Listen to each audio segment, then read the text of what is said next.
Hello there, and today we'll be reading Aunt Harriet's Underground Railroad in the Sky by Faith Ringgold.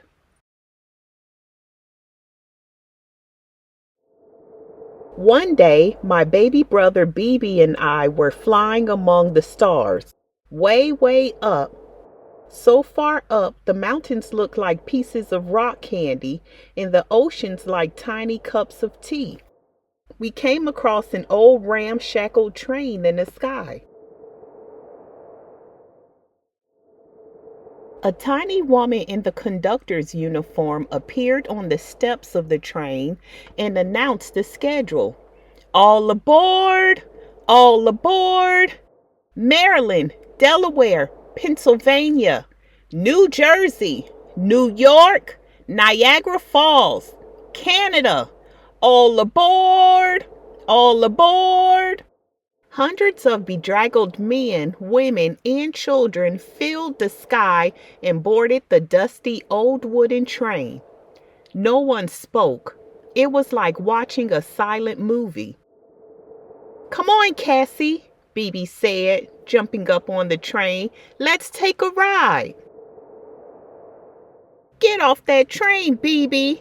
I'll tell Mommy and Daddy, and you will be in a world of trouble," I yelled. But the train quickly moved off through the sky and disappeared. All I could see now were flashing lights, sending a threatening message through a sky of clouds. "Go free north or die. Go free north or die. Go free north or die." "BB, come back. Mommy and Daddy will never forgive me for letting you go," I screamed. Then the woman conductor's voice came like a soft whisper in my ear. "Hello, Cassie. I am Harriet Tubman. People call me Aunt Harriet because I take care of them. During slavery, I carried hundreds of men, women, and children to freedom on the Underground Railroad and never lost a passenger." "Let me tell you about slavery, Cassie," Aunt Harriet said. "We were brought here from Africa as slaves to work long hours on plantations for no pay. More of us died on the ships coming over than ever reached these shores. A legal or church marriage was not allowed, so instead, a man and a woman would jump the broom. If we tried to escape and were caught, we might have a foot cut off or get sold away from our families. And then we never saw our families and friends again. It was against the law for a slave to learn to read or write, or have a meeting, even to preach the word of God. Every 100 years, that old train would follow the same route I traveled on the Underground Railroad, so that we will never forget the cost of freedom.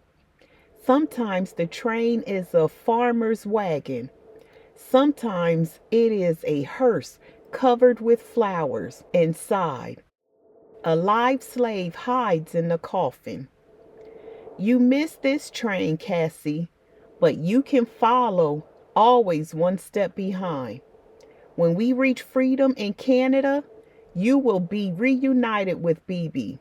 Cassie, though you can fly, being a slave will suck you to the ground like quicksand. You will have to walk many miles through the woods and waters on blistered feet. And there will be bounty hunters eager to collect the reward on your head. Follow the North Star. In daylight, look for moss growing on the side of the tree that faces north. Along the way, there will be Underground Railroad agents to give you a place to stay, clean clothes, and food. But until you reach Canada, you are not safe. Go and don't turn back. And remember, If you are caught, you will be severely punished. First, you must escape from the slave plantation. Tell no one. Wait until night falls so you will not be seen. Then follow the trail through the woods to a gray farmhouse on the river. Your first night will be the hardest. Listen carefully to the song of the birds. When you are in danger, their song will become screams that only you can hear. Then you must stop and head in the opposite direction. When you lie down to rest, you will hear me sing the old spiritual. Go down, Moses, way down in Egypt land. Tell, O Pharaoh, let my people go. Let me lullaby you to sleep.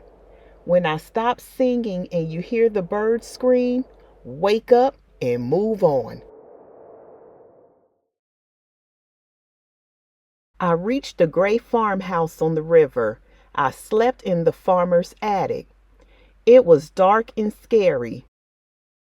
Cobwebs hung from the ceiling like gray ghosts. But the farmer and his wife were very kind. There was a note under the pillow. Dear Cassie, I am very frightened, but I am a big boy and I will not turn back. Love, BB. Then Aunt Harriet's voice came like a gust of wind. Follow the river north until you reach a clapboard house with green shutters and a red brick chimney. There will be a blind railroad agent who will ask you to sing a song. You will sing, Go down, Moses, way down in Egypt land. Tell old Pharaoh, let my people go. She will give you food and a place to sleep. By nightfall, you must be on your way through the woods. I found BB's baseball cap floating in the swamp. It was worn to shreds. I squeezed the mud out of it. Leave the cap, Cassie, Aunt Harriet's whispering voice said. Go on to a weather-beaten farmhouse with a star quilt flung on the roof. If you don't see the quilt, hide in the woods until it appears. Then it is safe to go in. The next night, follow the road to the bridge several miles away.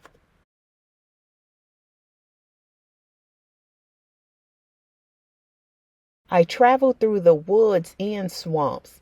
I was cold, wet, and very hungry, but I could not turn back. When I reached the bridge, I hid in the graveyard on the hill overlooking the river. It was there I found BB's toy soldiers and a set of his baseball cards buried alongside the grave of a boy BB's age. I was too afraid to cry. I lay awake till I heard Aunt Harriet's familiar whisper. Wait for a railroad agent disguised as a gravedigger. He will say, I bring you a ticket for the railroad. Now the tears came streaming down my cheeks like rain. I would see BB soon. Soon, soon.